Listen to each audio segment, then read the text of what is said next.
Folks, welcome back to the Fit and Fab channel, the Nutritious channel, the iHealth channel, iHealth Radio. With your host, Hurricane H. As you can see, we're going to be all over the place with this particular topic today. And my guest is going to drive us into a journey where we want to live healthier, longer, happier, fit, with all the stuff. And we're going to talk nutrition, fitness, metabolism, energy, you name it. My guess is going to drive us, there and take us into that journey and her journey as well. So with me, I have, it's funny because she has an interesting name. So she's a nutrition coach pharmacist. So that's a mouthful. There's a lot of there's nutrition, there's coaching, and there's pharmacy, which means we're talking about how to be better, right? So there's a lot of stuff. So with me, I have Amy Wilson. Amy, welcome to the show. I'm thrilled to be here. It's going to be a great conversation. I'm really excited. All right, all right. Well, listen, I'm excited as well. This is gonna be fun, and I watch your stuff, I follow you, and I enjoyed the posts that you have, and the clips, and the discussions you've already had with other talk show hosts and things like that. And really, it is a very serious discussion because health is wealth. We hear that all the time, but how to get there, right? And there's a lot of pieces that go into this. Now, this is not my first fitness or nutrition show, but I can tell you every one of those shows comes with a, similar stuff, but different stuff at the same time. There's always new things we learn. There's always a different angle to this, and there's not one way. So first things first, let's talk about your story because there is a story that got you into this, and that's important. So let's talk about that, Amy. Well, there's a huge story. I have been in fitness since I was 17 to age myself. It started back in the 80s.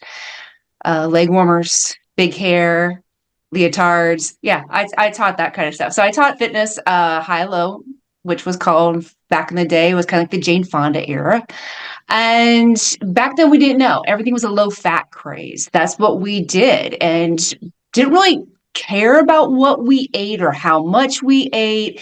Is that we just knew that fat was the devil and stay away from fat and everything should be fat free, low fat. And we just did cardio all the time. That was what we were told to do. And I love teaching. I was doing it while I was going through pharmacy school. But it was still using it mainly as trying to stay thin. And unfortunately, when I was 29, I blew my back out. Was diagnosed as an exercise addict. I'm like, what? Nah, there's no such a thing as exercise addict. And my surgeon at the time looked at me and said, yeah, there is. And I'm like, well, okay, so what? It's not cigarettes. It's not drugs. It's not alcohol. How bad is it? Well, bad enough that I blew my back out and took me out of commission.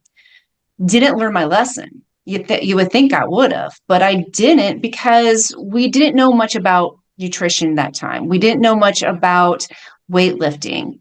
I was going back to what I knew, and that was doing a lot of classes, teaching classes, personal training, and working out with my clients. That was the way to keep myself in shape. Also a pharmacist at that time and still a pharmacist. And so I started looking at nutrition too, because then we started getting out of the low fat phase. We started going into South Beach and Atkins and Weight Watchers and Jenny Craig and all this thing, and knowing that there's something else out there along with fitness, because as a pharmacist and a fitness instructor, one of the things that people come up and ask you about is, well, how can I lose weight? And then not only that, will this pill that I saw on Dr. Oz really help me lose weight? Or this pill or supplement that somebody else is saying that got them to be a size 2, does it really work? And I'm like, you know what? I need to have some more education. And you would think healthcare that we're given education in nutrition. Unfortunately, that's not true. Nurses, doctors, pharmacists were really not given a lot of nutritional-wise education. So you have to go out and do it on your own. I went and got several different certifications. I started coaching, but none of them worked for the long term. We were still looking at calories. We were still not really looking at nutrition. Fast forward, I'm hitting my 40s. Things aren't working like they used to. And I can get that with both my male and my female clients, both. Agreed. right? It's like when I was, and the guys are great. When I was in my 20s, I just quit beer and I could drop 20 pounds, and that doesn't work anymore. What's going on? And females are the same way. It's like, and then they're saying, why isn't what I was doing before it worked, but it doesn't work anymore? So there has to be a reason. Well, a lot of it is because we actually set ourselves up for fail with what we did in our younger years. But we can't blame ourselves because we didn't know any better. But now we do. Now we know how to fix that. At that time, when in my 40s, I'm like, well, how do I fix this? I'm getting bigger. I'm teaching all these classes. I am working out like crazy, and I am not eating, and I am getting bigger. This is not fair at all. I mean, let me put my 2-year old on right now and start stomping my feet and throwing my temper tantrum because it just wasn't fair. What's going on? This is not the way it's supposed to be. And I was not going to throw my hands up and say, no, this is it. Might as well. I'm gonna get the old lady body. I'm gonna get that frumpiness. I wasn't going to settle for that. So I started really looking into things, and I saw some of my friends who are also fitness instructors start really looking good, and not only looking good but feeling good. And they were doing this program that was called Faster Way to Fat Loss, and I'm like, okay, well, you know what, I don't think it's going to work, but let me try. This was December 2019. I call it my Hail Mary pass because that's what it was. I was not expecting to work. I didn't even take my before pictures because I thought, what a waste of time. But I will still do this, and I will jump in, and it'll be like another 6-week challenge. I just need something to get me started. What I didn't realize was what has been missing was the science. Okay. I'm a scientist. I'm a pharmacist. Science is my middle name. And when I started realizing there's a science behind this, when I started realizing that we have a huge disconnect of what we put in our body, meaning food wise or not food wise. And then we also have a huge disconnect as females thinking that we need to do cardio all the time. And it's not cardio that's going to help us, it's muscle that's going to help us. And when I had that aha moment and realized that, oh my gosh, it's food, it's building muscle that's going to help hormones, whether you're male or female, it helps hormones. What you put in your body helps hormones. What you put in your body helps your body, that is one big chemical reaction, do all the reactions that you need.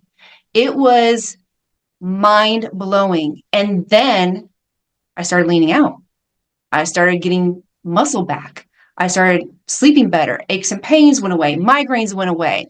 And I knew that not only was this going on with me, it was going on with other people, it was going on with other instructors, it was going on with other females, going on with other males, that I needed to help them. And at the same time, I'm seeing people in my nursing homes getting younger and younger and younger, because I am a board certified geriatric pharmacist who works in nursing homes. And I'm like, no, we have got to stop this. We need to change the narrative that we have to start looking at health, that we have to start looking at disease prevention, so that not only do we get to the shape that we want and the body type that we want, but we're also setting our future selves up to live life, to not live in a nursing home, to not live in with 24/7 care, so that when we're in our 80s and 90s, we are still thriving just as we are in our 40s, 50s, and 60s. So that's the long, short story.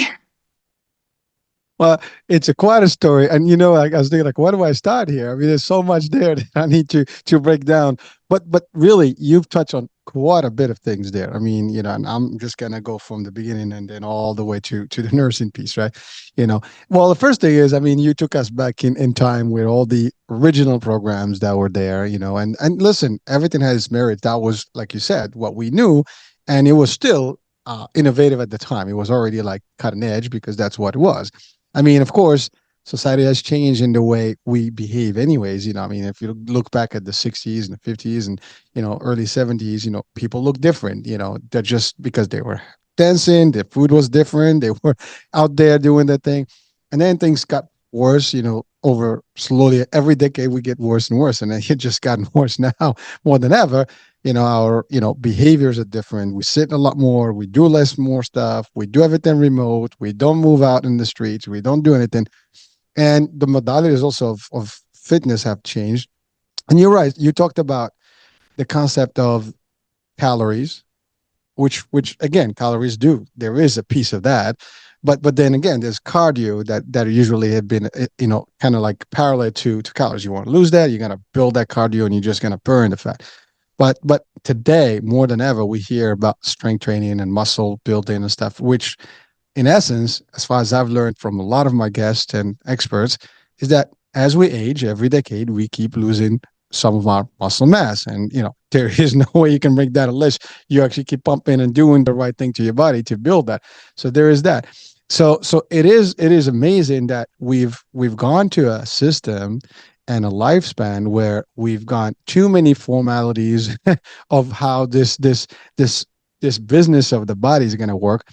But then the nutrition piece of it has also gone bad. I mean, we eat more in the streets, fast food, definitely not enough nutrients in the food in general. I mean, there's a whole discussion. I mean, I got a whole, picture behind me of a lot of good stuff there that is hopefully all natural, not not GMO business.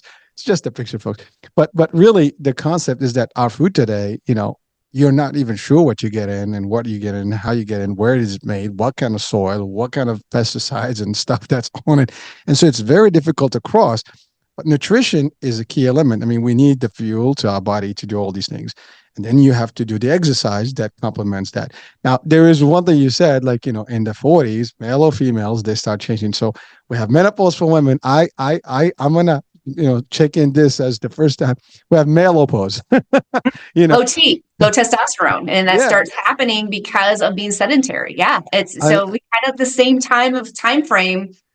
Men it and women is. are going through it. Yeah, And listen, absolutely. again, I can speak to it because I hit my 50 mark, and the 30s were like, oh, I can say that, like, I can just drop, like, my wife makes fun of me. It's like, I can get ice cream and the next day I drop 2 pounds. It doesn't work the same way anymore. You get an ice cream, you got to do a few hours of a lot of work and, cut a lot more stuff and do stuff, cut sugar. It's just different. Your body is not the same. No matter how you slice it, you just got to keep up. And that's how it is. I mean, we know today that we can age longer, meaning that it's a fact. I mean, today's generations tend to, live a little longer. Now, whatever that we can talk about the science behind that, we can talk about whether it's a true thing or a myth. But the fact is, historically people even lived long. But then, I mean, there's different histories that we can talk about from a religious aspect, from the science aspect. But the bottom line today, what we know, the new generation tends to be expected, to be in the 80s, 90s versus early on. And so you and I we had the brief discussion. Do we want to live that life where you're really in a nursing home, as you said, care 24/7, not happy, not doing stuff, and everything is aching, or you want to live happy, agile, with vitality until the end, and you're not a burden on anyone, live in your own home, do the activities. And by the way, I do see some folks today at an advanced age that are doing all that. They dancing, they're happy. I mean, my background, I'm in the insurance, space, and I work with the government programs and specifically the senior markets. So I'm actually surrounded with seniors all the time, and I'm in senior centers and adult daycare centers, and these are social daycares for fun. And you see these people like really active, and those tend to be a lot more healthier and happier and energized than the ones that are in sitting in nursing home, in a wheelchair or something like. Now, again, obviously there are different conditions, there are diseases, there's things that affect, but it all boils down to what's behind me, the nutrition piece, and what you do into your body. Like, do you talked about hormones and the chemical reactions that's going. That's a big deal. Now, the funny thing, I mean, you are a pharmacist, really, and so it's another thing that you add to the value. Not only your coaching and training and doing all this, but as a pharmacist, you know every single thing about chemistry. I mean, you guys, talk molecules and day in, day out. That's like how you play. Everything is like which molecules does what and so on and so forth. And it is all, between the supplements, between the medication, and people take medication, there's interactions, there's impact, and so on and so forth. And I love what you said about the people coming to you like, hey, there's this magic pill. Well, and you see those things. I mean, to be honest with you, I don't like to see these things because they really give false hope to people. You're gonna pop a pill, and voila, miraculously gonna go. Good luck. I mean, it might work somehow because it might do a kick in your body. Something's gonna change your, but it's not consistent. That's the other thing. Like all diets, all stuff needs to be ongoing. If you stop, everything else, goes back and it's worse usually. So that was just my breakdown of all your spend there. At least I kind of recap a few things, but really it's amazing, like, the work you do. Now December 19th was your kind of aha moment, like, ooh. And you did exactly what everybody's gonna do. There was a new concept. Whatever. I love what you said. It's just another 6 weeks challenge because we do love those things. I mean, actually, we're in January now. A lot of those challenges are going right now. Everybody's like, hey, New Year resolution. I'm gonna get me my 6 weeks challenge and get looking good. I mean, the summer is on its way. Oh, it depends where you are because this show is all over. So if you're in the southern hemisphere, it's already there. So maybe you're looking at, looking good on the beach today. But whatever you are, the concept is we try to do these things. But these 6 weeks challenges, again, even those, the results are driven with one reason. If the person is really committed to the whole thing. You mentioned energy, you mentioned sleeping better. Mm. Those are all things that are important to us, yet we lose. I think most of us are short in some way or form in any one of those areas. So that was a lot of stuff. So let's talk about you did your journey, you changed, you transformed.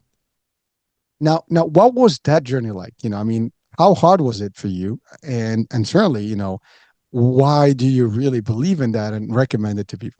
It was hard, and I'm not going to lie. And I tell my clients this all the time. The one had to have this mantra, and the mantra was, if what was working, I wouldn't be here. Because we're programmed. We're programmed to what we have learned. We're programmed by the media. We're programmed that calories in versus calories out, and all these belief systems that we've carried throughout the years. They don't serve us, but we don't realize they don't serve us because it's what we think, it's what we've been told, it's what we believe, and we always fall back on that. So it was hard because what was happening was I was under eating. I didn't realize I was under eating. I always tell a lot of my clients come in, I would say, are overfed, undernourished, meaning that they eat a lot of processed foods, a lot of empty foods with no nutrition. And yes, they're gaining weight and they think they're eating healthy food because a lot of healthy food is going to quote unquote processed. And it's hard to say, wait, this is healthy. I shouldn't be eating this. And understanding, breaking down ingredients and realizing how food serves you. And then also for me, hey, I shouldn't be doing hours of cardio every day. And that's hard because I was forced to stop. And in the form of COVID, not that I got COVID, it was in the form of the shutdown because now all the gyms are closed. I can't teach. I was freaking out. I was like, wait, what do you mean I can't teach? I am going to blow up. Here I'm doing this program. I'm finally seeing some results. And I'm like, you know what? If what I was doing was working, I wouldn't be here. And we have in the program I coach 30-minute workouts a day focusing on building muscle. And I'm like, you know what? Perfect time for me to do it. Perfect time for me just to say, okay, let's see what I can do. I'll be damned. The inches started dropping. My body fat started dropping. My muscle mass started increasing. It was crazy. And it's one of those things I have to work out with my clients because they're the same. They were me. And understanding that this cardio thing is not all what's cracked up to be. Teaching all these classes, I do get a lot of fitness instructors and personal trainers and people who think they have to work out all the time. And understanding that it's what you feed your body, it's what you fuel your body, and it's also how you're treating your body with working out. And my journey was, week by week, step by step. I'm still in my journey. I am 4 years out now, coming up on my 4-year anniversary of doing the program. The beauty part isn't, I have not gone backwards. I haven't done that yo-yo. That yo-yo is gone. I was able to enjoy Christmas without guilt. That's huge because guilt is a big thing, especially when you're dieting. You're like, oh my gosh, I can't have this, or I'm going to gain all this weight back. And not having that guilt and changing my behavior, changing my belief systems, so freeing. So freeing, and that you're not thinking about food 24/7 anymore. You're just thinking about, okay, how am I going to fuel my body so that I can get the best results so I can live my life?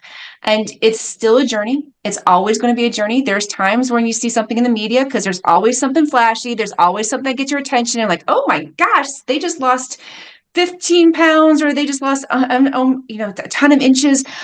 What are they doing? Should I be doing it? No. And you have to step back and go, okay, is it healthy? Probably not. Are there side effects to what they're doing? And we can get into the Wegovy, semaglutide, GLP-1s. Probably yes. Are they doing something that may not be serving them in the future? Yeah. And there's nothing ever wrong about working on your nutrition. There's nothing ever wrong about building your muscle. I always like to say I'm a pharmacist who would prefer that we try other things besides medication, or we try to decrease your medication burden so that you are able to reverse disease. And for me personally, type 2 diabetes runs in my family. I had a high A1C, which is a diabetes marker. I had prediabetes. I was able to get that back down to normal. And that's with good nutrition and building muscle. So no longer pre-diabetic in the normal range. And I've done that for lots of my clients. And that's something that we want. We don't want to fuel disease.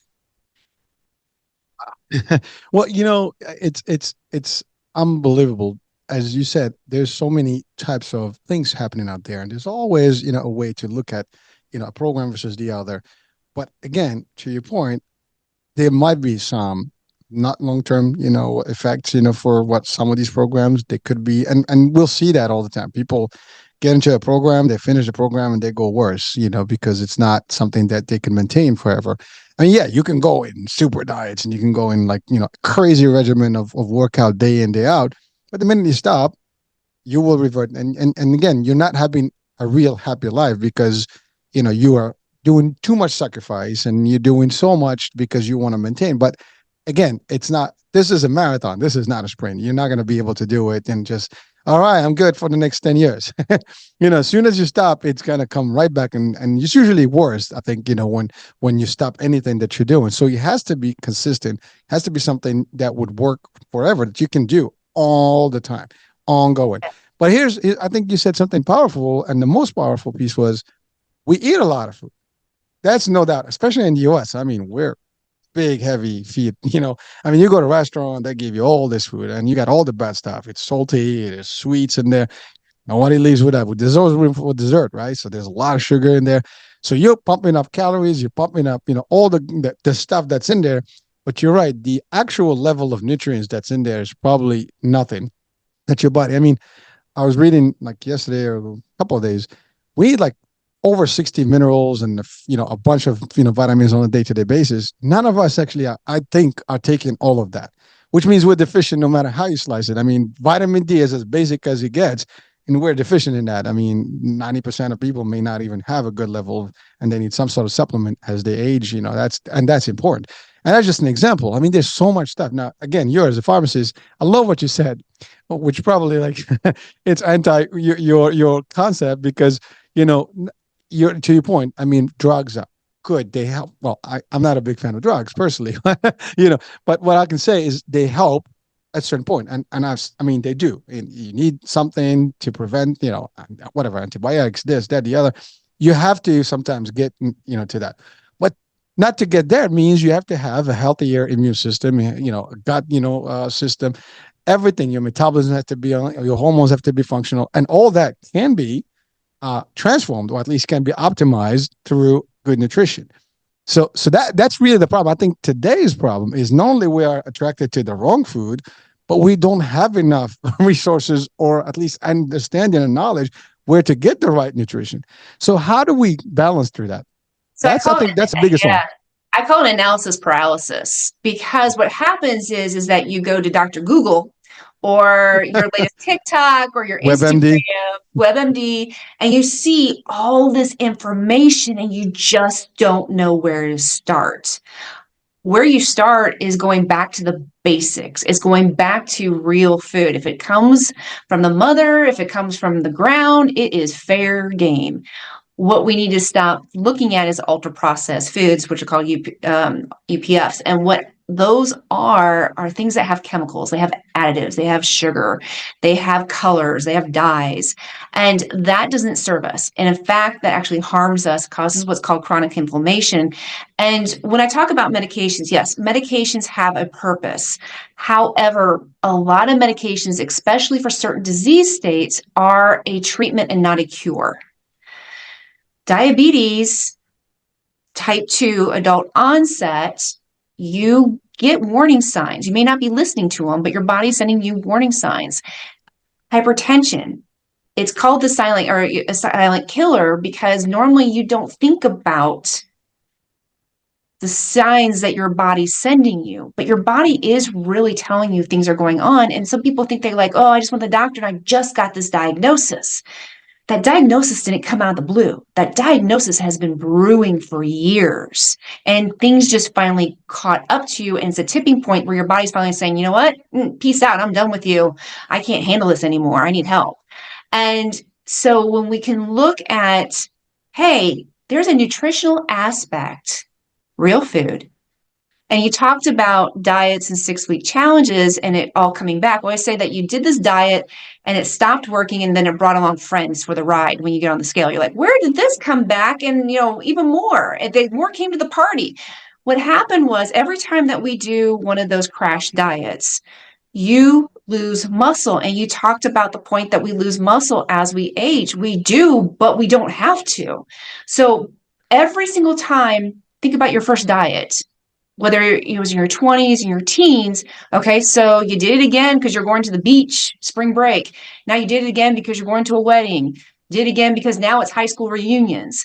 Every single time you did that, you really didn't drop body fat. Even though people tell you it's like, oh, you're not eating, you're using fat.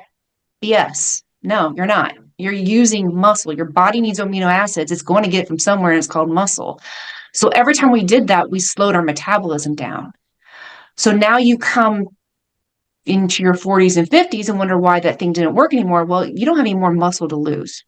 Now you need that muscle and your body's holding on to it for dear life, and it's going to add on more fat to help regulate everything. And you're like, this is not fair. Well, once again, go back to the basics. Go back to your fruits, your vegetables, your meat. Go for a walk every day. Even better, start picking up some weights. That's what we need to focus on. And I coach macronutrients, which is how much protein, fat, and carbohydrates you need, not calories. And start focusing on the quality of the food and how much protein you're getting, how much carbohydrates you're getting, how much fat you're getting. That's so much more important than calories.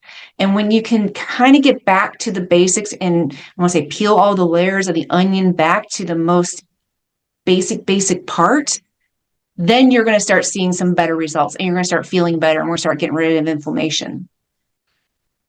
Well, so you're talking about basic elements. I mean, the concept seems to be easy, yet we are failing it. Well, we fail at it because of, and I'm going to throw multimedia under the bus here because we have made convenience the word of the day or of the century. Is that everything has to be convenient. We are busy, quote unquote, busy. Don't have time to cook. Don't have time to do this. So, well, yeah, there's going to be people in there going to just pounce all over that and say, well, come through our drive-through or let these quick fix meals that all you have to do is pop in the microwave from the freezer section. They know how to get us and make us feel like we don't have time to cook or we don't have time to figure this out. Let me figure it out for you. Yeah, there's a whole niche for that. But we need to change that narrative. We need to change and go back to say, okay, you know what? It doesn't have to take hours to cook. We can make something at home. We can get things that are prepared for us, like cut carrots, cut turkey breast or chicken breast. You don't have to make a full course meal. You can make something in 10 to 15 minutes that is faster than going to the drive-through and then coming back. And does it take help? Absolutely, because you have to unlearn and you have to learn. So I'm always saying is like, don't be afraid to invest in yourself and get a coach just to get started, just to unlearn bad habits and to learn new ones. Because what happens January 1st, we all know it. Going through my pantry, going through my refrigerator, gone, gone, get rid of this, get rid of this, get rid of this. Now you have nothing. So you go to the grocery store and you shop the perimeter like you should, and you get all the fruits and the vegetables and the meat. And then you open up the refrigerator and you open up the cover and going, there's nothing to eat. I don't even know what to do with all this stuff. So you can't just do, you just can't change your behaviors overnight. It's something that you have to work on.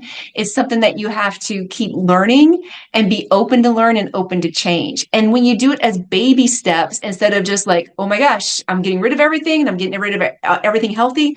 By week 2, you're like, done. Drive through Wendy's, Pizza Hut, whatever, and then you binge. Now you've set yourself up on that roller coaster again. And for females, especially, it's that feeling of failure. It's that feeling like, well, tried it again, it didn't work again. Oh well. And that's not what we want. We want you to get healthy. We want you to feel better. I want you to get healthy. I want you to feel better.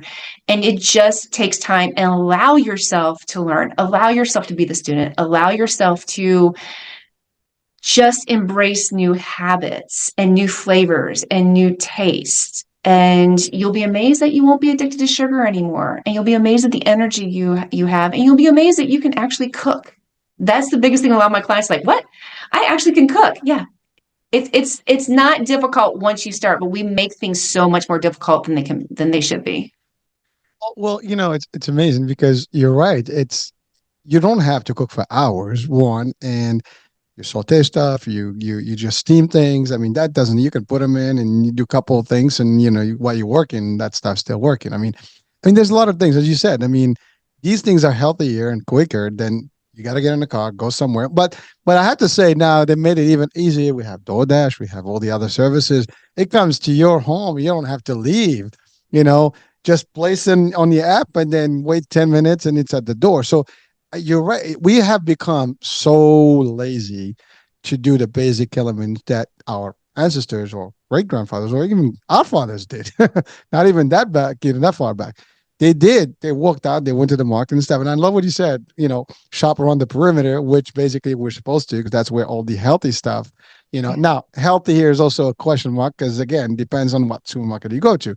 Is this organic or is this not organic? I mean, we can have that whole discussion as well, which does make sense.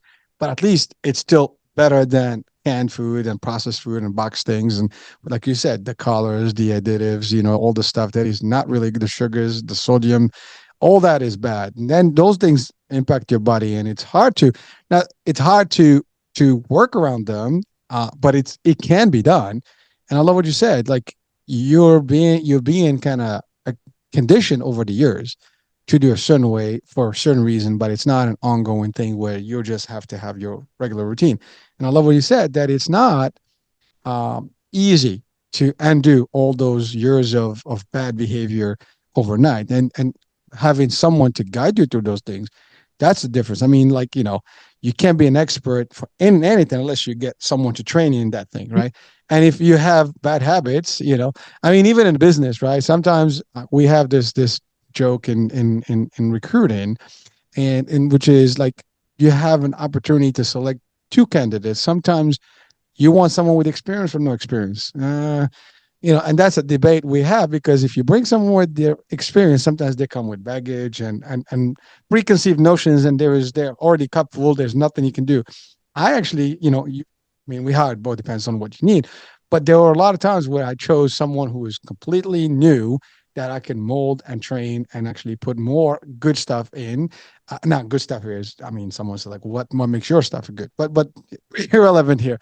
We can talk about that in a different chapter. But the fact is, you get somebody new and they learn, a lot of good stuff from scratch, and therefore they have a new behavior.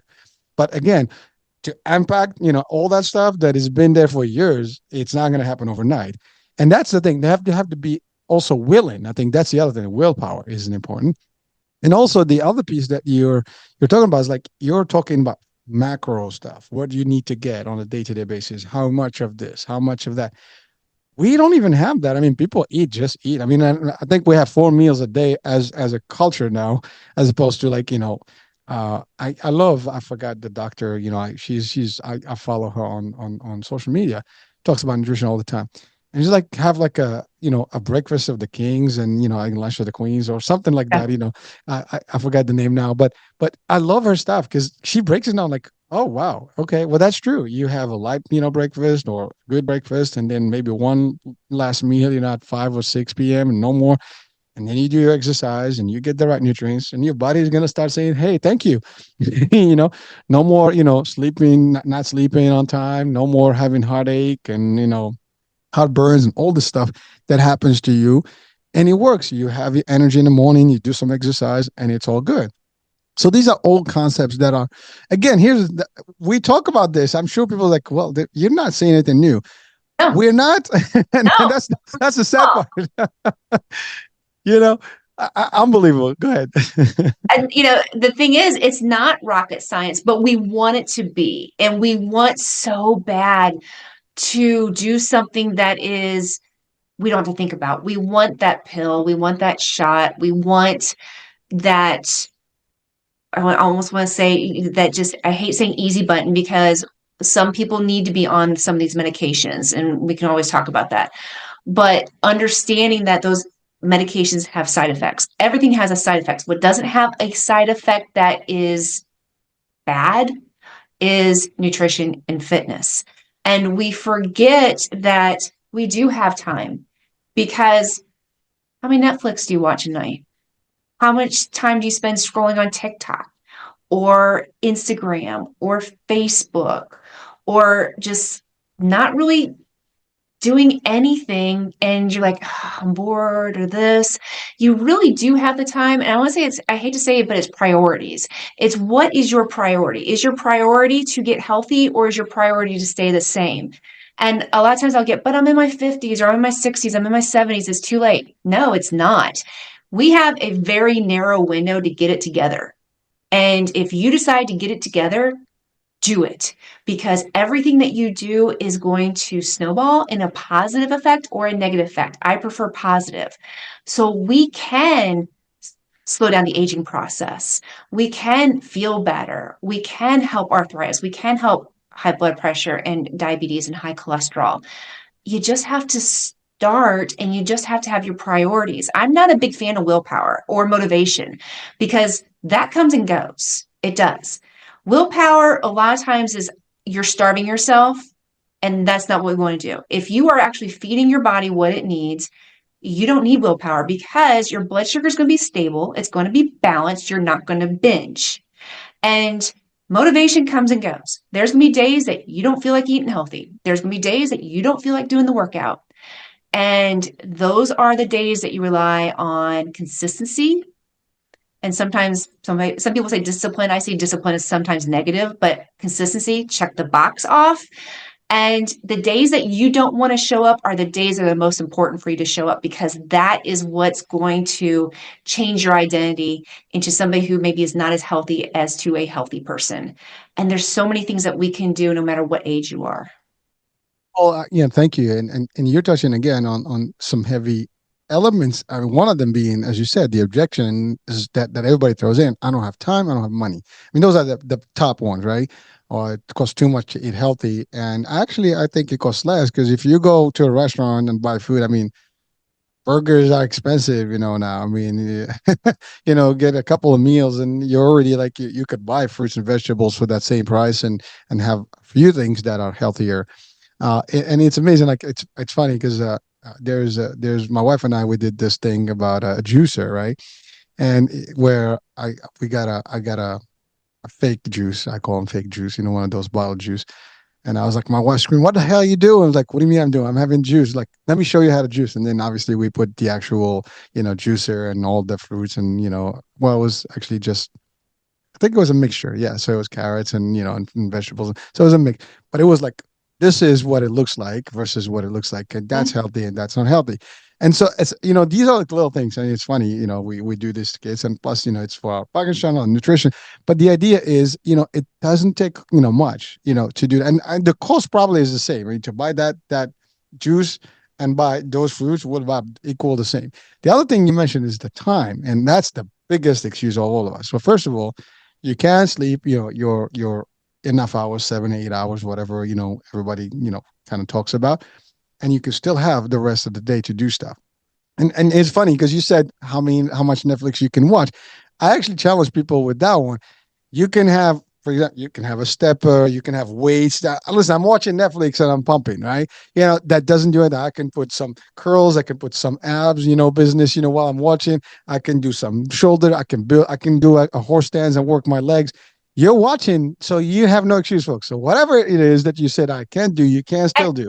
And I'll throw this one out. If you have a Peloton, you can now get your Netflix on Peloton. So it's like, you know, Well, so it's true. you're welcome, Peloton. But it's one Any of bike, any one of those bikes, you any can of just put it in those. front of TV and work it. Yeah. That's it. And it's crazy, and that's why, I don't want anybody to say that, oh, she's coming down on us. No, it's your priorities, and I'm not going to beat anybody up. If that's not your priority, then be honest. Don't say I don't have time. Don't say I don't have money. Just say it's not a priority. And then how does that feel when you say your health isn't a priority? You're like, oh, wait. It's a double take. It's well, yeah, it's a priority, but is it really? Because if you're going to Starbucks every day and you're spending $7, $8 every morning, but you're saying you don't have money for groceries, okay, there's something there. If you say you don't want to spend money maybe on nutrition coaching, but you drop $1,000 on an iPhone, okay, so it's not a priority. And just be honest and just say, okay, it's just not a priority right now. But if it is a priority, let's figure this out. You know what they say? You don't make time for your health, you make time for your sickness, right? Or illness. You It will, will and be, you you got will. to pay the dues one way or the other, right? Yeah. So, and it And will and be worse. it's more expensive to be sick. It's more expensive for that medication. It's more expensive to be in a hospital or a nursing home. And I always hear, well, my copay doesn't go. Drugs, It doesn't. expensive stuff. I mean, especially those tier 3 and 4, and then specialty Yeah. medicines. Not. I'm spoken as an insurance guy. I'm like, wait, we're speaking the same language here. That's my other hat, right? But it's funny because I love what you said. Like the priority is the key, and unfortunately, we don't add it up. I mean, this is actually true. I mean, you were an instructor for years, and it's true because we have a fitness program, and we've had fitness students and things like that. Here's what happens when you talk to them: people can drop, like you said, 1,000 on the phone, or I'll give it easier with ladies, nails, spas. I mean, you can spend a couple $100 easily on that, and maybe a gym membership is not enough. Is not affordable. Like, how does that work? I mean, do I want this or do I want that? I mean, your nails are going to make you look good, but you can look better if everything else is looking good. Now, if someone says, "Well, I'm good the way I look." Now, guys, we're not against how you feel about yourself physically or mentally. You think that you're good the way you are. That's one. But here's the thing that you have to look: how do you feel about your health, not your looks? Because the thing, I mean, you can be good in your skin. That's great, but does that fit in your health? Stuff is your workup. When you look at your A1Cs and all your blood work stuff, does that look good or does it look bad? Are you, like you said, pre-diabetic? I mean, are you in that 6 point something mark or 7 mark, as opposed to being in between the 4 and the 5, whatever? Or are you like already like 8, and you already passed the mark? So these are the things you need to know what that means to you. And you're right, depends on the age. Like when we're younger, we think we have forever. And there's two things, folks. We live long or we don't live. If we don't live, we're departed. That's one thing. It's over. But when you live, again, I always say this: do you want to live, as you said? Now we can talk into that whole nursing home. Do you want to be like the one that is dancing and doing, the line dancing and all the activities, or you want to be the one that is really needing help for movement to get, drinks and whatever, just to go to the bathroom. Again, we're not making fun of this, folks. This is serious stuff. The idea is that it happens. Listen, I have my mom with me. She's an older, lady, and I can see how life, eventually progresses. There is a point in life where no matter what you do, but you can prolong, to the longest potential stuff where you can still be healthy and able to function in the best way you can. Now, ultimately, there's a point where it might be difficult, but you want that to be the extreme and probably not even happen. But like I love what you said. It starts now. It starts anytime that you decide, and especially when we're looking at the 40s and the 50s. That's like you miss that. There's actually a deadline there. You miss that deadline. There might be no coming back. It will be harder to reverse things. And younger you can. There is a point, like you said, because these things, the muscle is gonna go harder to come back. Your hormones are gonna be messed up because it's just the way it is. Male menopause and menopause. They're happening and they're going to be there for all of us. Whether you like it or not, folks, what we say here is real. It happens. It will happen to anyone that is alive. There are exceptions. Maybe someone has genetically, a super gene that they might be able, but that's not the majority. That's No, not. it's not. And the one thing I want people to understand too is that I'm not talking about being skinny. That is one thing that I'm not a fan of the scale. The scale does not measure your worth. It doesn't measure your body composition. Even the ones that measure your body composition don't do a very good job. And being skinny doesn't mean healthy. You can be skinny fat. You can be so skinny that you have no muscle, that you have osteoporosis also because you have been starving yourself and that your bones are weak. So I don't want anybody to think this like, well, she's talking about getting ultra skinny and ripped. And no, I am talking about healing your body from the inside out with nutrition, with fitness, so that we can prevent disease and feel amazing. And that has nothing to do with how thin somebody is. Well, thank you, and to really hit on that one because that's big. Because, like I said, I mean, again, but the key word is when you talk muscle, you're not going to be skinny if you build muscle. I mean, you're going to build muscle. You're going to be nice and lean, and you can But show. muscle for females will give them the shape that they really want and don't realize because everybody my age, my generation thinks Arnold or the American Gladiators. And Yeah. neither one. Arnold had help. The American Gladiator girls had help. So they were doing things naturally. Especially in our 50s, lifting weights is not going to make you bulky, but lifting weights is going to give you the shape that you want. And it's actually going to decrease the inches around your waist, around your hips. It's going to have the opposite effect of what you think is going to happen.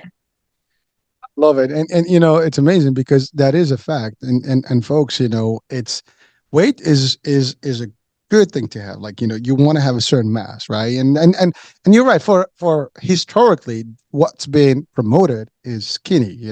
Barbie skinny, Ken skinny, and nicely, shaped up, like drawn up, right? And that's not necessarily what makes you healthier or not. I mean, like I go to my doctor, and he looks at me, he looks at profile, and he's been always saying, do I need to lose? Like, you're good. That's the perfect. You got muscle, you got stuff. You don't need anything else because you are, in a good place. Now, can I trim a little bit? Of course. I mean, we all have ups and downs, but you have to maintain. And that's the other thing. Like, you can maintain. Like, I'm trying to.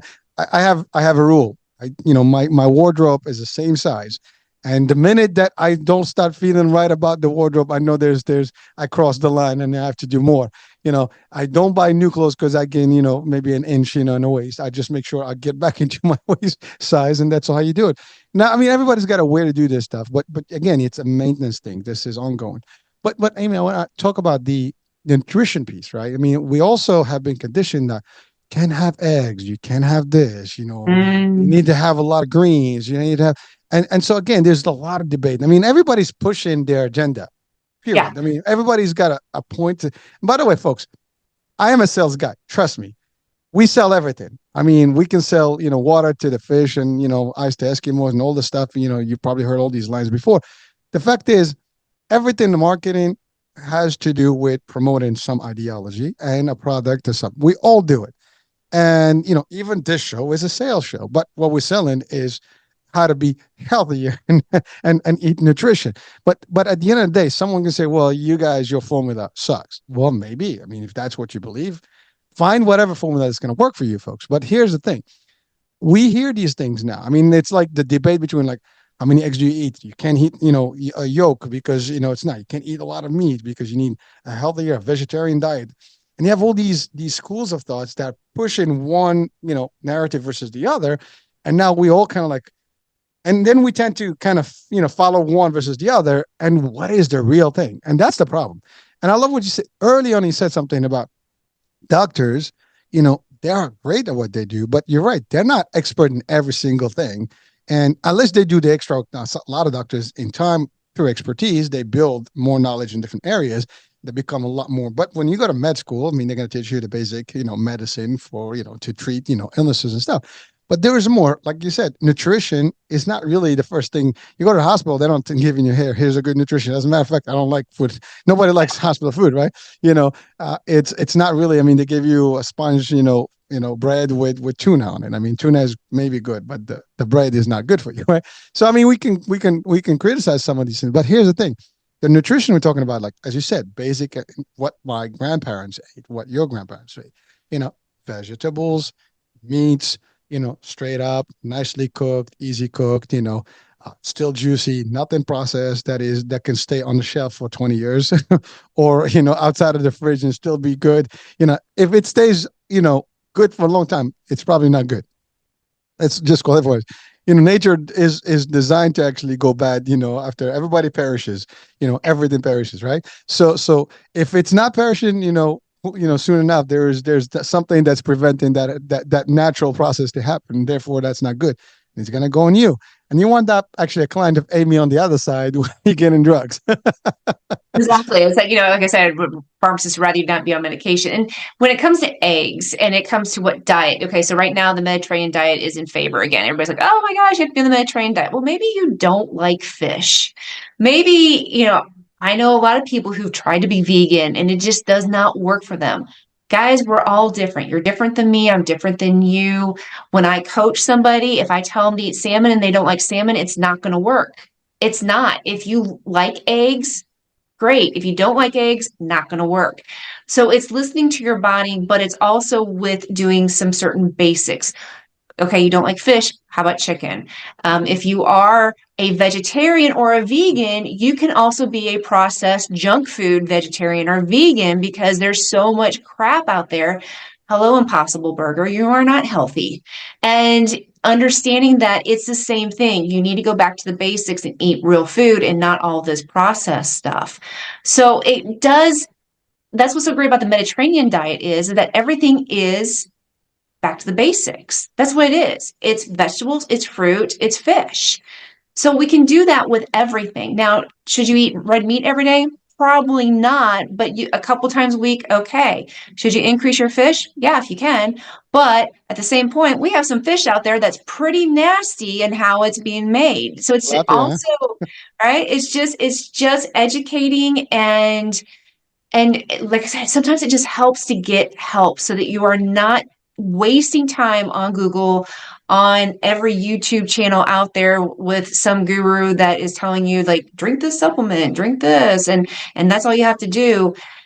You need to find out what works for you, and that's going to keep working, not just for 6 weeks, not for 10 days or the 21 day or whatever. This thing has to work for the rest of your life. And that's what nutrition is. Nutrition is fueling your body so that we decrease chronic inflammation, so that we give your body what it needs to build muscle, to optimize your hormones, to stabilize your blood sugar, so that you can keep doing the same thing for years.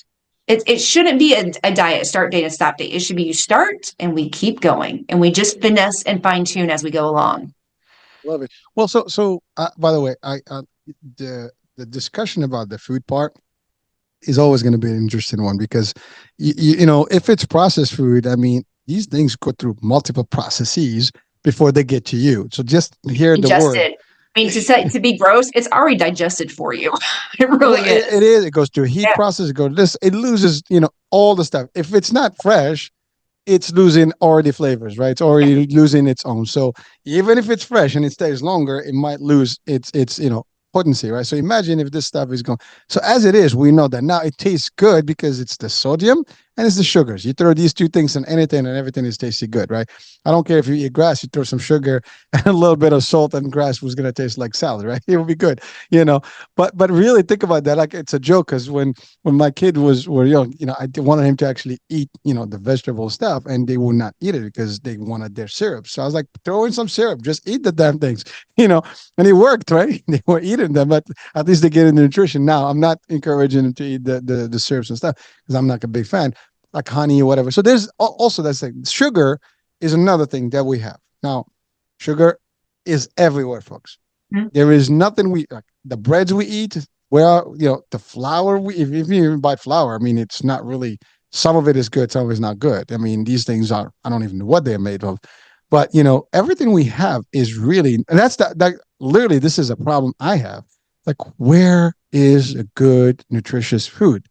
You can't even trust the sources anymore. That's the problem because industries, as much as we love them and we need them, they want to process as much food possible to people, and they want to make as much profit, and so therefore there's always ways to be genius or ingenious about creating these things. I mean, now we're talking about laboratory food. I mean, fake chicken or fake meat. Now, I mean, imagine that, folks. There would be a point, maybe our kids not going to have this, but our grandkids may have that.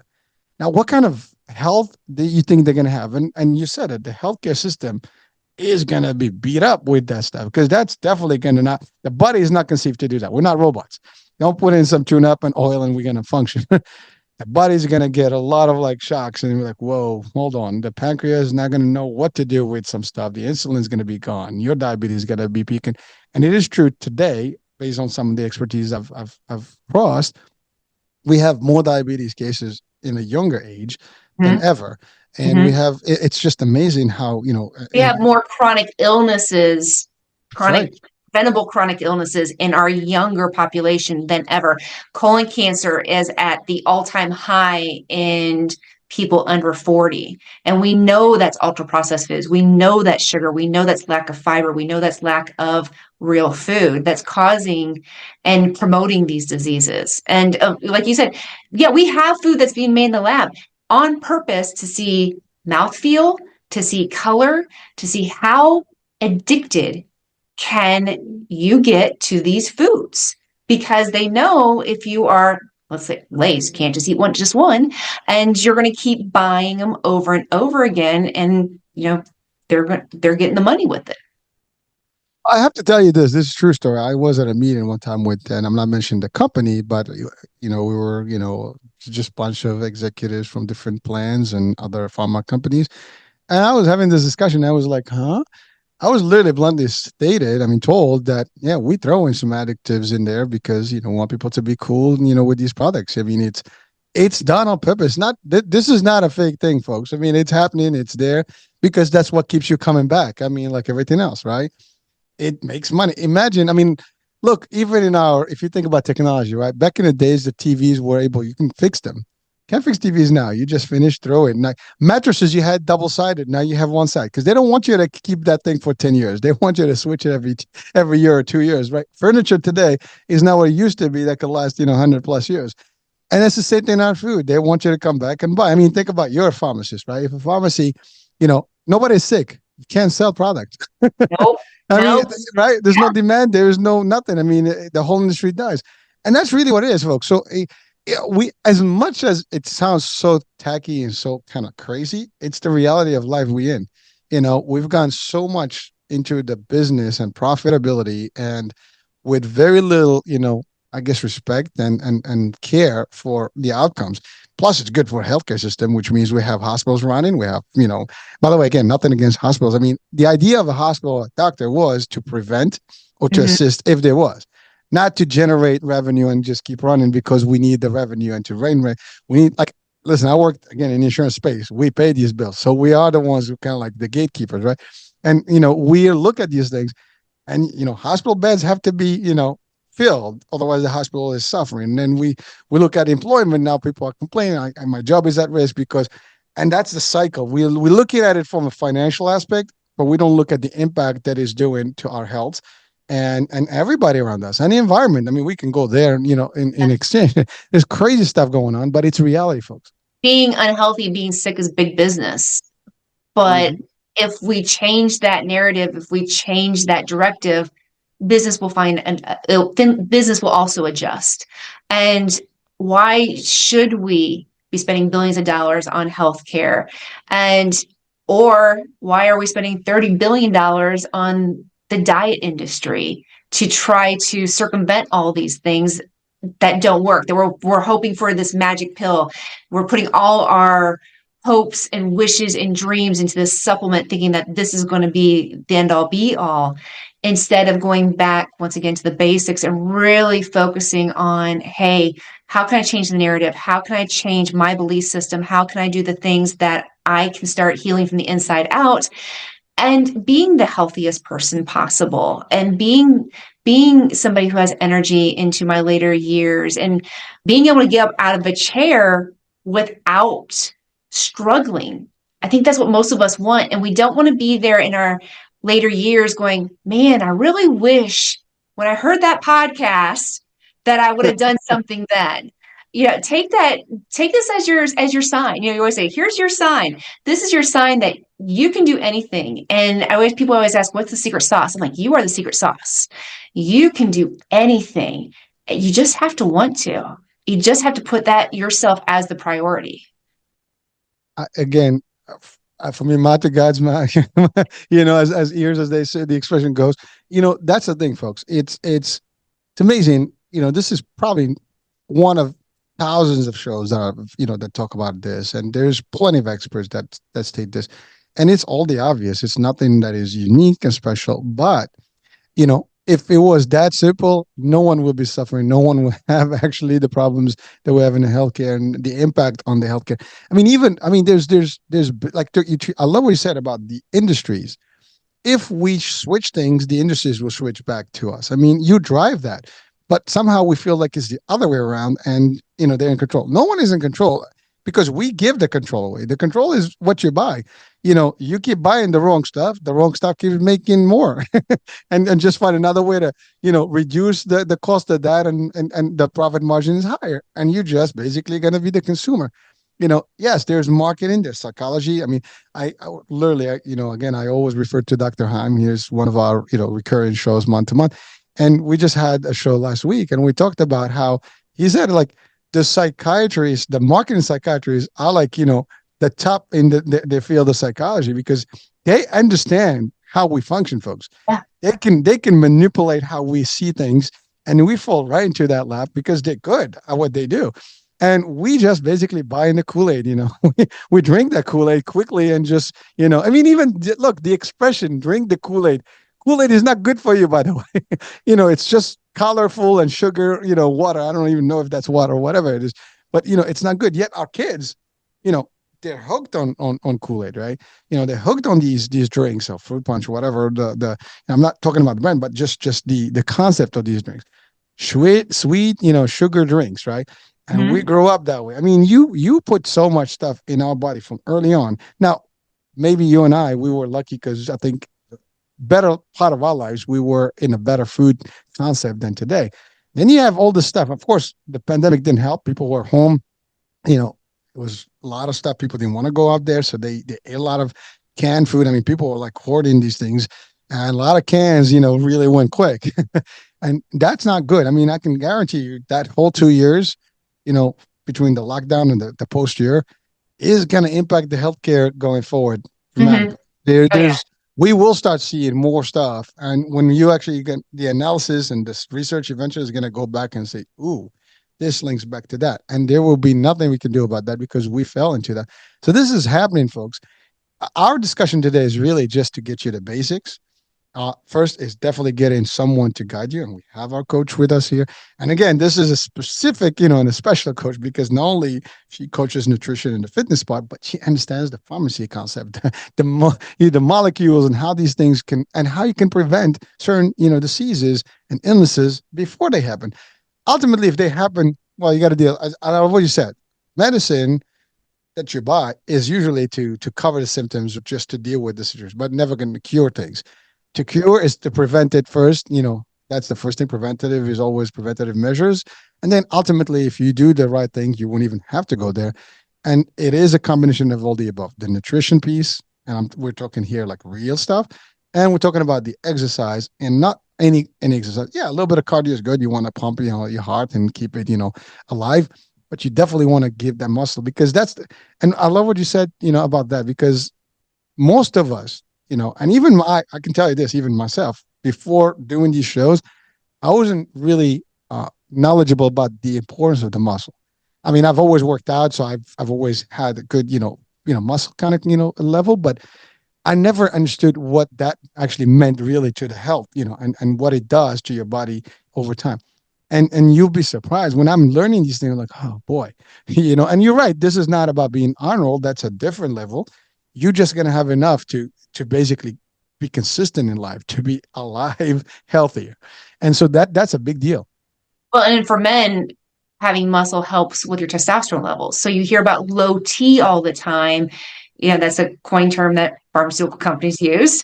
And that's all from being a sedentary lifestyle. That's from not getting up. That's from not working out. That's from eating ultra processed foods. Once again, you start putting in the natural foods, putting the whole foods in, start lifting weights, doing some cardio. Lo and behold, your testosterone levels start to come back up and balance again.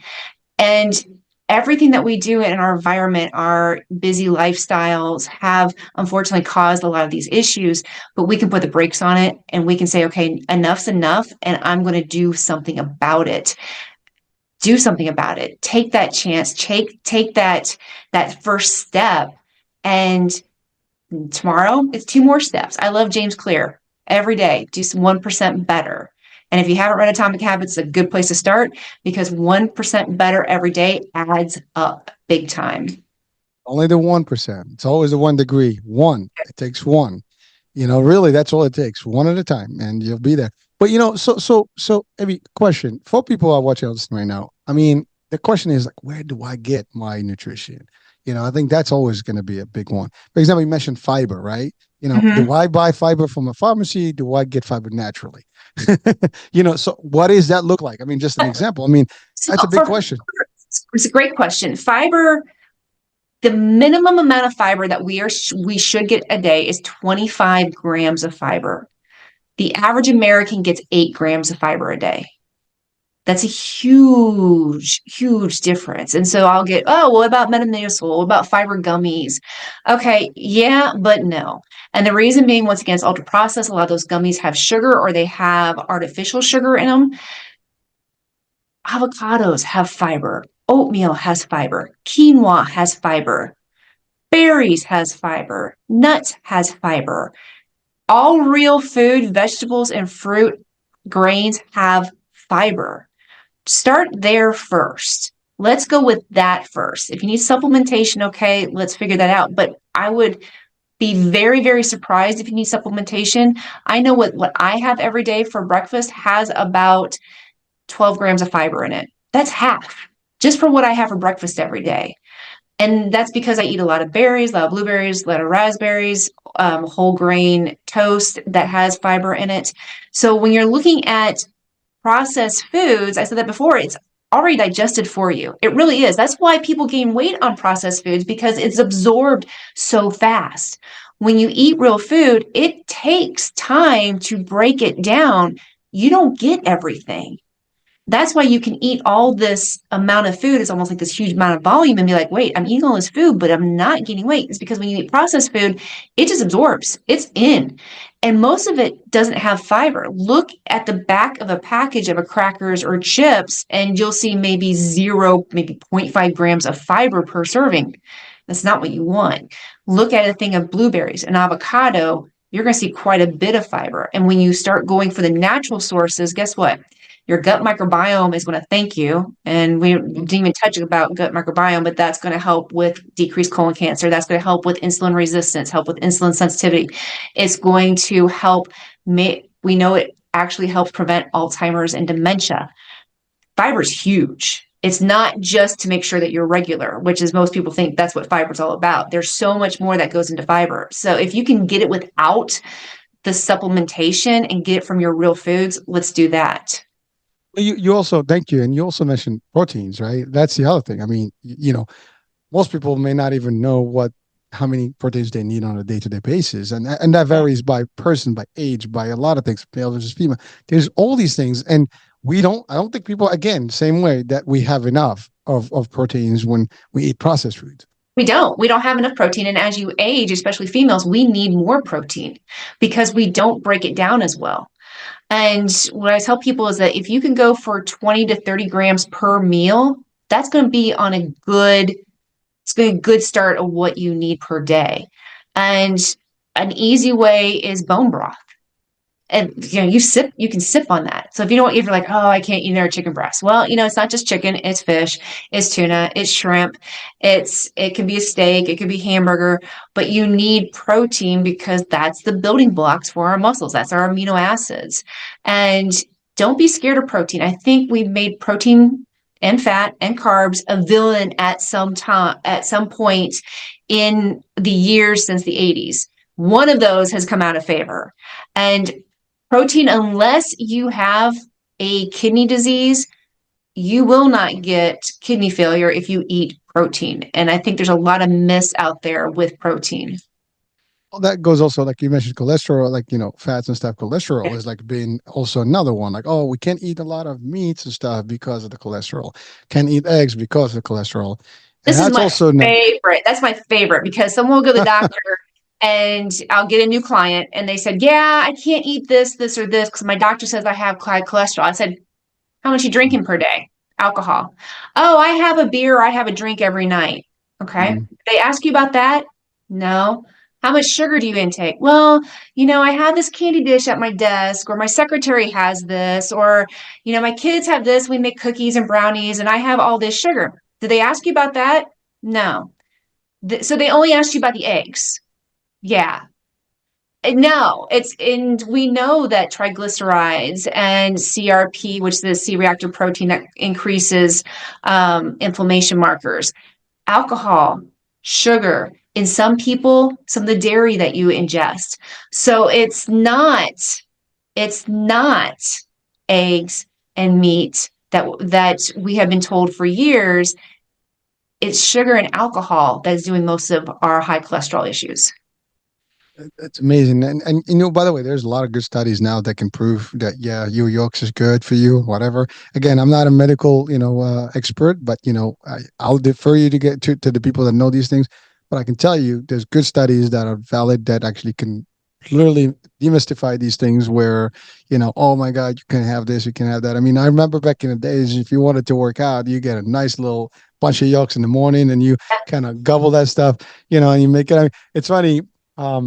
The Rock, it's one of my guys that I like to watch, and they did that. I think Thorne and Hobbs, one of those offshoots of Fast and Furious. I think in one of the scenes they show both of them having one is having an omelet in the morning, and the other one is having a nice little York, drink, and obviously the Rock was doing the Yorks, and he is the big dude, right? And so it's amazing, like and if you go back to the Rocky movie, right, same thing. I mean, and traditionally that was it, but it got to your point, like almost like I want that because other industries, again, guys, when people do these things, there is definitely when you see something, read behind the line. What is the purpose of this, ad? It's got to have something. If it tells you something, they want you that thing. So you got to look. If you look beyond that, then and then it's up to you to make that decision. But I love, thank you for breaking those things out. And again, you talked about, the metabolism, the body is not going to process things the same way. So as you age, it's difficult, and these things are going to happen. You talked about amino acids, early on, like your body is going to need them and it's going to get that from. Now, I don't think we get enough of those. That's another thing that we don't have. I mean, we are challenged, folks, on a day-to-day basis. I think we need everything on a day-to-day basis, and we get maybe half of what we need on a day-to-day basis. So we're already weak by default. That's a crazy, thought that you can have. Yeah, that's why I said there's such a disconnect on food and what it does for the inside. We just think about food and energy, calories and energy. Well, that's not what's important. It's the food and the amino acids, the vitamins, the minerals, what helps our chemical reactions, what helps build hormones, what helps build our muscles. And that disconnect needs to finally be like, hey, let's connect the dots and be like, oh, when I eat this way, I feel amazing. And when I eat the ultra processed foods, oh, hello, inflammation. My joints hurt. I have a headache. I'm tired. And when we can start getting that connection, I think we'll start having a change in the narrative where we feel and understand that it's not just about getting that whatever's for lunch because it's convenient. It's about, okay, let's make it convenient, but also let's make it healthy so that it serves us and that we can prevent disease, so that we can, I always say, have energy and thrive because that's what we want, and to set our future self up for success. I'm listening to you, and just like it's music to my ears because if you're, again, watching or listening right now, you just stated the obvious, but it things that we kind of disconnect. But I love what you really hit it right there. You will know when your body's gonna tell you like something is off, and then you can relate back to what did I do today? Why am I feeling this way? What did I eat today? And you will know. I love what you said about the alcohol. I mean, alcohol, there's sugars, there's all that stuff that kind of the kidney, and then it kind of creates more of that bad problem for you, and it just happens that way. There's so many things that we do wrong, and we expect the results to be better, and it's not going to happen. I mean, listen, Amy, I know we exceeded the hour, and we can spend another hour easily to having this. But what I want to say to people is this, folks. This discussion doesn't end here in this particular hour or so. Anyone who needs more assistance or help or guidance, Amy is available, and would like you to actually potentially, reach out to her and seek her advice and maybe work with her.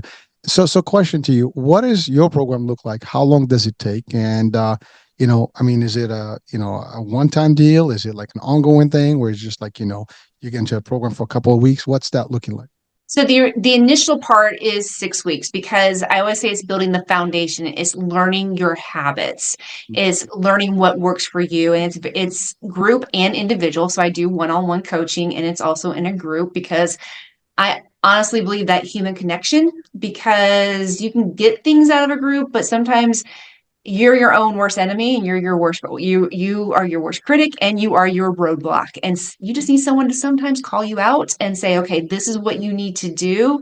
And you're like, oh, okay, well, that's really easy. I was just getting in my own way or getting in my head. So the first week is what we call prep week. It's just starting to lay the foundation. The second week, we start getting into macros and what your body needs. And we also do something that's called carb cycling, because carb cycling makes you metabolic flexible. It helps you change from a sugar burner to a fat burner. And that's really what we all want. If you find yourself hungry every 2 hours, you're a sugar burner, because you're trying to always get that next fixed, because your body's always seeking energy. So we're going to change you from a sugar burner to a fat burner. The next 4 weeks, we are just going to work on progress. I hate the word perfection because perfection doesn't exist. And we're going to work on, how is it going to work for you? How can we make this work with work? How are we going to make this work with the kids? How are we going to make this work with the family? And what I always say is that this program works with the family. And if you're on something, a shake, a pill, whatever, and you would never give that to your children, then why are you doing it yourself? Because once again, it comes down to nutrition. So that's the 6 weeks. You also get daily workouts that are 30 minutes, all focusing on building that muscle, because what we want to do is increase your metabolism, and we want to make you what I would say a fat burning machine. But we also want to make you healthy. After the 6 weeks, you have the option what's called VIP, because things change. Most of my people will start at one set of food, meaning a certain amount. And every diet you've ever been on, they say, oh, but when you lose weight, you gotta decrease the amount of food that you're eating because your metabolism slows down. Yeah, because we've been doing it wrong. Absolutely been doing it wrong. So guess what my clients do? They got to eat more because now they have more muscle, and muscle needs fuel.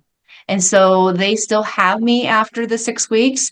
I've had clients with me for 4 years. I have clients who, were with me maybe 6 months, and they think they can do it on their own, and they come back when they need to. So it's very flexible. It's always, I meet you where you need to be met, because we're all different. We all require different kinds of coaching. We all require different kinds of motivation, and it's not a one size fits all. Thank you. And I'm assuming this is all online, so it's a lot Yeah, easier it's to virtual. I have communicate. Virtual. clients all over the world, all different time Excellent. zones, all over the world. Yeah, it's kind of cool. Excellent. I love it. And here's one more thing. So people can probably watch and listen right now. They'll be like, well, you're talking about muscle building. I don't have the equipment to build muscle. So what do you, how does that work? Just to ease their So you minds. get two different things. You have the option to do the gym, or you have the option to do it at home. And you don't need all the equipment. Some dumbbells, some resistance bands. There's a lot of people with COVID actually got some decent home gyms now. And once again, I meet you where you are. And this is good for the person who is a seasoned person who's worked out, and it's for somebody who's a novice and has never done it before. So it's across the board, can be tailored to what your fitness level is. There's no excuse now. We've talked about every potential excuse, and I don't think there is any. I think Amy got him nailed. You can't escape with this one. It becomes you if it's a choice in that matter now. That's all there is. Well, Amy, I mean, it was a true pleasure, and I had so much fun with this discussion. It's just always great to talk about good nutrition, health, the fitness, and these things are one and the same. I mean, you have to have it all. It's not one thing versus the other. They all tie together to give you a better you. And again, at the end of the day, you want to be healthier, and that's all there is, right? Amy, any last words of wisdom that you want to leave our audiences with today? Just make a list. What's your priorities? And that's going to put you in the direction of where you want. So make a list of what you want and then your priorities. And do they align? That is going to tell you what you need to do. And like I said before, you are the secret sauce. It's up to you. You're the reason that you will be successful. It's not a pill. It's not me. I'm going to help you. Absolutely. But it comes down to being that you're the one who wants it. You're the one who wants to do it. You are the secret sauce to make it happen. That's it, folks. Again, you know what to do here, right? Well, so the website I think is amykwilson.com. Is that what Mhm. the website? Yeah. So again, you can't get wrong with that. It's easy. The link will be on the description of the show. So do click there. Do reach out, see, find out, learn, and if you have more, I mean, really, there's no real time for this. Anytime could be a good time. If you're not sure, just find out, and that's all there is. I mean, I think we all owe it to ourselves to do good by ourselves. I mean, by the way, another thing about being good to yourself is also being good to everybody around you. Because if you're not healthy, you're not helping anyone. You're not good at the performance at work. You're not good at the performance at home. You're not good with your kids, with your significant others, with your friends, your family, your parents. Doesn't matter. You just gonna not have. Your moods are gonna be not good. So again, this is all about you, and you are really the center of your universe. And make sure that you actually do it for you and for the people that you love and that you interact with. And by the way, you can be also not good to people that just you meet in the street, because if you're not happy and you are angry and you have problems, you're going to react the wrong way to everybody else. So again, you do it right and everything else becomes healthier. You'll be happier overall. And that's all. Amy, thank you so much for really joining me today on this discussion. I had so much fun, and it's exciting. You can tell I'm just I'm all like yeah, I'm Let's do it again. hyper. It's hot. We just like touched the surface. Oh yeah, well, of course. I mean, it's only we were on about an hour and 20 minutes. I mean, this. I mean, obviously, this is not an hour topic. This is an ongoing topic. Yeah. And but here's the thing. You guys also can do follow Amy's work on social media. She's given a lot of great insights, and nice little, she does different podcasts as well and different shows. So you might get some from this one, you might get some from others, but at the end of the day, it's all for you. It's all really free information right now. This is not, you're not paying for this. You can get this to help you and give you ideas, and maybe just get you even a worse pumped up. That's all you have to do. Or if you think you're good, you might know someone who needs you or who needs this, and that can be also a difference. So that being said, I'm Hurricane H. I hope you enjoyed our show today. We'll be talking soon. New day, new show, new topic. Bye for now.